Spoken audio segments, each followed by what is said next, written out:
நல்ல காலம் பிறக்குது. அன்பு உள்ளங்கள் அனைவருக்கும் வணக்கம். சிம்மராசி அன்பு உள்ளங்கள் அனைவருக்கும் எனது இனிய புத்தாண்டு நல்வாழ்த்துக்கள். இந்த 2023ஆம் வருடம் கண்ட சனியால் நிறைய எதிர்பார்ப்புகளை வைத்துக்கொண்டு பல ஏமாற்றங்களை சந்தித்த சிச்சுவேஷன்ஸ் இருந்திருக்கும். பட் இந்த 2024ஆம் வருடம் எப்படி இருக்கும்? வருட கிரகங்கள் சிம்மராசிக்காரர்களுக்கு எப்படி அமைந்துள்ளது? இந்த வருடமாவது சிம்மராசிக்காரர்களுக்கு நன்மைகள் நடக்குமா என்பதை பற்றி இந்த பதிவில் பார்க்க இருக்கின்றோம். முதலில் சிம்மராசிக்காரர்களுக்கான குணங்களை பார்க்கலாம். முன் ஜென்மத்தில் அனைவரும் போற்றும் வகையில் ஏதாவது ஒரு நல்ல காரியம் செய்தால் மட்டுமே இந்த சிம்மராசியில் பிறக்க முடியும் என்பது விதி. சிம்மம் என்றாலே ஒரு நேர்மை, ஒரு ஹானஸ்ட், ஒரு லாயலிட்டி என்பது இருக்கும். அதே நேரத்தில் ஒரு அதிகாரத்தன்மையும் இவர்களிடத்தில் இவர்களை அறியாமலேயே இருக்கும். ஏனென்றால் சிம்மம் என்றால் ராஜா. அந்த ராஜாவிற்குரிய தோரணைகள் இவர்களுக்கு இருக்கத்தான் செய்யும். நான் சொல்றது, அன்னைக்கு இருக்க ராஜாக்கள் வந்து பார்த்தீங்கன்னா அந்த ஊரையே பாதுகாப்பாங்க. ஆனா இந்த காலத்துல எல்லாம் அப்படியே மாறிடுச்சு. இப்ப இருக்க ராஜாக்கள் தன்னுடைய வீட்டை மட்டும்தான் பாதுகாப்பாங்க. இவங்களை சுத்தி இருப்பவங்களுக்கு இவங்க முழு பாதுகாப்பா இருப்பாங்க. அவங்க கிட்ட ரொம்ப நேர்மையா நடந்துப்பாங்க. சிம்மம் நெருப்பு ராசியாக இருப்பதனால் ரொம்ப ஸ்ட்ரெயிட் ஃபார்வர்டாக இவங்க நடந்துக்குவாங்க. இந்த மாதிரி நேரங்கள்ல நிறைய உண்மைகளை ஓப்பனா பேசுவாங்க. அதனால கூட இவங்களுக்கு நிறைய ப்ராப்ளம்ஸ் வரும். ரொம்ப முக்கியமா இவங்க சுய கௌரவத்திற்கு அதிக முக்கியத்துவம் கொடுப்பாங்க. இது ஒண்ணுதான் உங்களுக்கு சின்ன மைனஸ்னு சொல்லணும். ஏன்னா சின்ன சின்ன விஷயத்துக்கு கூட நீங்க செல்ஃப் ரெஸ்பெக்ட் பார்ப்பீங்க. அதாவது உங்களோட பேச்சிற்கு ஒரு முக்கியத்துவம் கொடுக்கணும், உங்களுக்கு ஒரு முக்கியத்துவம் கொடுக்கணும் அப்படின்னு சொல்லிட்டு சப்போஸ் அந்த முக்கியத்துவம் கிடைக்கவில்லை அப்படின்னா ரொம்ப சங்கடப்படுவீங்க. அதே மாதிரி நெகட்டிவா பேசுறது, நெகட்டிவா திங்க் பண்றது, இந்த மாதிரி விஷயங்கள்ல அதிகமா நேரம் செலவிட மாட்டாங்க. சிம்மம் அப்படின்னா சிங்கம்னு உங்களுக்கு தெரியும். இந்த சிங்கம் பசிச்சா மட்டும்தான் உழைக்க போகும். அதே மாதிரி தான் சிம்மராசிக்காரர்களும். சிம்மராசிக்காரர்கள்ல அறியாம கொஞ்சம் லேசினஸும் இருக்கும். பட் சிம்மராசிக்காரர்களே வெளியே பார்க்கும் பொழுது ரொம்ப தைரியசாலி மாதிரி இருப்பாங்க. ஆனா இவர்களோட சீக்ரெட் நான் சொல்றேன், இவங்களுக்கு உள்ளுக்குள்ள பேஸ்மெண்ட் வீக்கா தான் இருக்கும். வெளியே இருக்க தைரியம் உள்ள இருக்குமான்னு கேட்டா அது கொஞ்சம் கம்மி தான். வெளியே சில நேரங்களில் ஆக்ரோஷமா இருந்தாலும் உள்ள ரொம்ப சென்சிட்டிவா இவங்க இருப்பாங்க. சிம்ம ராசியில் பிறந்தவர்களுக்கு பெரிய மைனஸ் அப்படின்னா இவங்களுடைய பித்ருக்களுக்கு இவங்க திதி கொடுத்திருக்க மாட்டாங்க. உங்களுடைய பித்ருக்களை நீங்க முறையாக தொடர்ந்து வழிபாடு செஞ்சுக்கிட்டே வந்தா தான் நீங்க நல்லா இருப்பீங்க அப்படிங்கிறத புரிஞ்சுக்கோங்க. செய்யாதவங்க தயவு செய்து உங்க முன்னோர்களை வழிபாடு செய்ய ஆரம்பிச்சிருங்க. நீங்க வழிபாடு செய்யும் பொழுதுதான் உங்களுடைய கர்மா குறையும். இல்லை என்றால் அடுத்த ஜென்மத்திலும் இந்த கர்மாவை எடுத்து செல்லும்படி இருக்கும். அந்த திதி எப்ப கொடுக்கணும் அப்படின்னா அமாவாசை நாட்களில் நீங்கள் திதி கொடுக்க வேண்டும். முக்கியமாக நீரோட்டங்கள் இருக்கும் இடங்களில் நீங்கள் இந்த திதியை கொடுக்க வேண்டும். அது ஆறாக இருக்கலாம், கடலாக இருக்கலாம், குளமாகவும் இருக்கலாம். எல்லா அமாவாசையும் திதி கொடுப்பதற்கு சிறப்பு தான். ஒரு ப்ராடக்ட் எடுத்துக்கிட்டோம் அப்படின்னா அதோட தரம் எப்படி இருக்குன்னு சொல்லித்தான் நம்ம மெயினாக பார்த்து வாங்குவோம். ஏனென்றால் தரம் நன்றாக இருக்கும் பொழுதுதான் அது நீண்ட காலம் உழைக்கும் என்ற நம்பிக்கை. இதை ஏன் நான் இப்போ சொல்கிறேன் அப்படின்னா, அந்த தரம் என்ற வார்த்தைக்கு பெயர் போனவர்கள்தான் நம்முடைய சிம்ம ராசிக்காரர்கள். நீ யாரா வேணாலும் எந்த ராசியாக வேணும்னாலும் இருந்துட்டு போ, ஆனால் எல்லாத்துக்குமே தரமான ஒரு ஆளுனா அது நான் தான். அந்த சூரியனிடம் இருந்துதான் மற்ற கிரகங்கள் ஒளியை வாங்கி பிரதிபலிக்கின்றது. அதே போலத்தான் சிம்மராசிக்காரர்களின் பங்களிப்பு இல்லாமல் எந்த ஒரு ராசிக்காரரும் வாழ்வில் உயர்ந்த நிலைக்கு வர முடியாது. உங்கள் வளர்ச்சியில் ஏதாவது ஒரு வகையில் சிம்மராசிக்காரர்களின் உதவி உங்களுக்கு நிச்சயம் இருக்கும். ஒரு பழமொழி உங்களுக்கு சொல்லணும்னு ஆசைப்படுறேன். இன்னைக்கு தான் சரியான டைட்டில் கிடைச்சிருக்கு. சூரியனை பார்த்து நாய் குறைத்தால் நாய்க்கு தான் வாய் வலிக்கும் என்ற பழமொழி உங்களுக்கு கன கச்சிதமாக பொருந்தும். உங்களை பற்றி உங்கள் பின்னாடி நெகட்டிவாக பேசுகிறவங்க, உங்களுக்கு துரோகம் பண்ணுறவங்க, நீங்கள் இருக்கும் பொழுது உங்களை புகழ்ந்து பேசிட்டு நீங்கள் இல்லாத பொழுது உங்களை கேவலமாக பேசக்கூடிய ஆட்கள், இந்த மாதிரி ஆட்கள் கிட்ட நான் ஒன்று தான் சொல்லிக்க விரும்புகிறேன். நீங்க என்னதான் பேசினாலும் துரோகம் செய்தாலும் சிம்மராசிக்காரர்களை கவிழ்த்து விட முடியாது. ஏனென்றால் சிம்மம் ஒரு நெருப்பு. நீங்கள் நெருப்பு ராசிக்காரர்களை கவிழ்த்த நினைத்தால் அது நீங்களே உங்களுக்கு வைத்து கொள்ளக்கூடிய பெரிய ஆப்பு என்று நினைத்து கொள்ளுங்கள். சிம்ம ராசிக்காரர்களுக்கு இதைத்தான் நானும் சொல்லிக்க விரும்புகிறேன். எவனோ என்னமோ பேசிட்டு போறான், அதையெல்லாம் உங்க காதுல வாங்கிக்காதீங்க. நீங்க பேசாம உங்களுடைய வேலைகளை மட்டும் பார்த்துட்டு வாங்க. உங்களுடைய லட்சிய பாதையில் தொடர்ந்து சென்று கொண்டே இருங்கள்.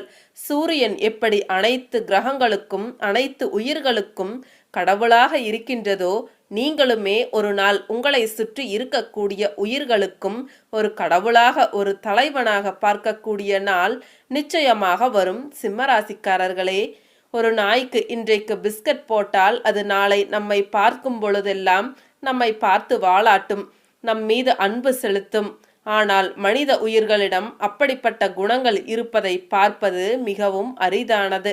அதுவும் இந்த காலத்தில் அப்படி போன்றவர்கள் சிலர்தான் இருக்கின்றார்கள். வெளியே சிரித்து சிரித்து பேசி உள்ளே கெடுதல் குணத்துடன் பழகுபவர்கள்தான் அதிகம்.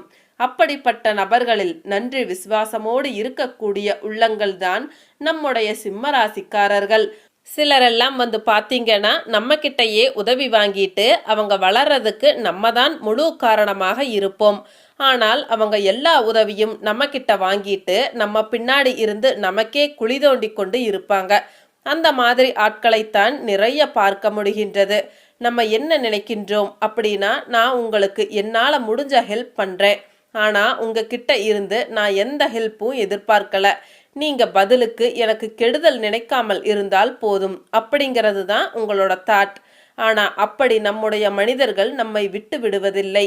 நான் மற்ற ராசிக்காரர்களுக்கு ஒன்று சொல்லிக்க விரும்புகிறேன். நீங்கள் நல்லவனா இருந்தீங்க அப்படின்னா இவங்க கிட்ட எவ்வளவு உதவி வேணும்னாலும் நீங்கள் தாராளமாக வாங்கிக்கலாம். பட் இவங்க கிட்ட நல்லவனா இருக்கிற மாதிரி நடிச்சுட்டு பின்னாடி துரோகம் பண்ணீங்க அப்படின்னா இவங்க கோபத்துக்கு ஆளாகி நீங்க இருக்கிற இடமே தெரியாமல் போய் விடுவீர்கள். சிம்மராசிக்காரர்கள் கிட்ட சுத்தமா கெடுதல் பண்ற குணத்தை மட்டும் வச்சுக்காதீங்க. அதே மாதிரி இவங்க கிட்ட ஒரு வேகமானது இருக்கும். நெருப்பு ராசி என்றாலே ஒரு வேகம் என்பது இயல்பாகவே இருக்கும். இவர்களிடத்திலும் அந்த வேகம் இருக்கும்.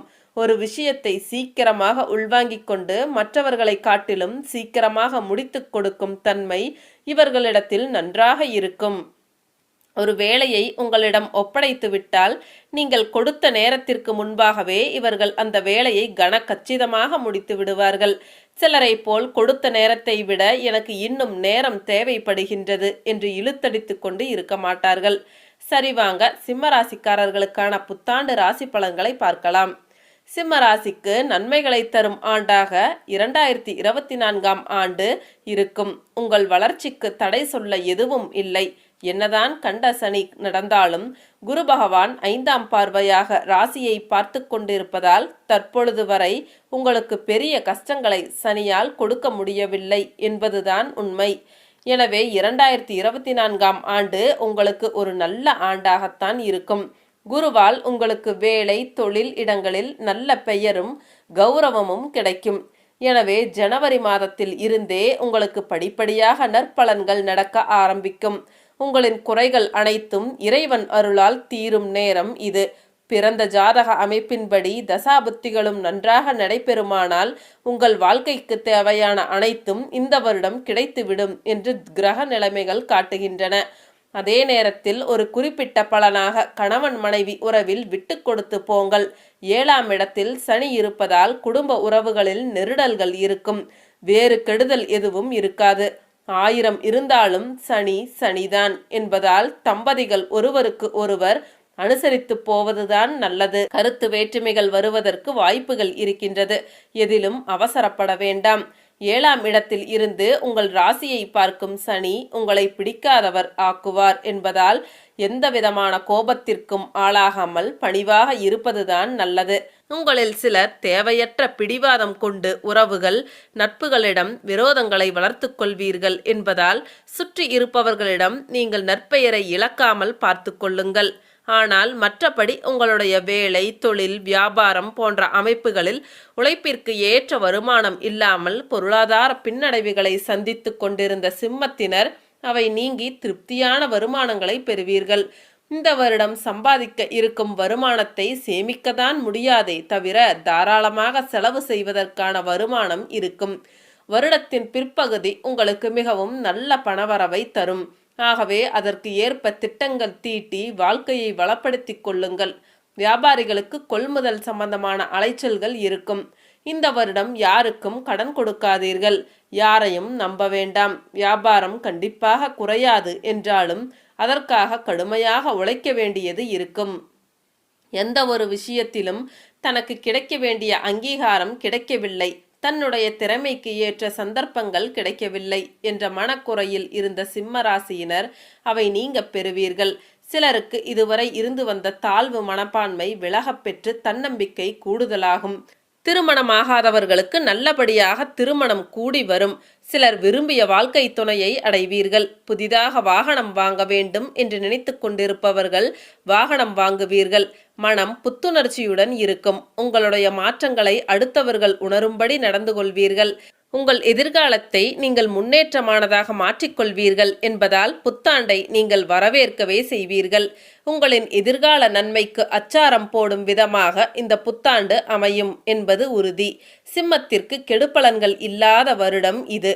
மீண்டும் அடுத்த ஒரு பதிவில் சந்திக்கின்றேன். அனைத்து சிம்மராசி அன்பு உள்ளங்களுக்கும் நன்றி, வணக்கம்.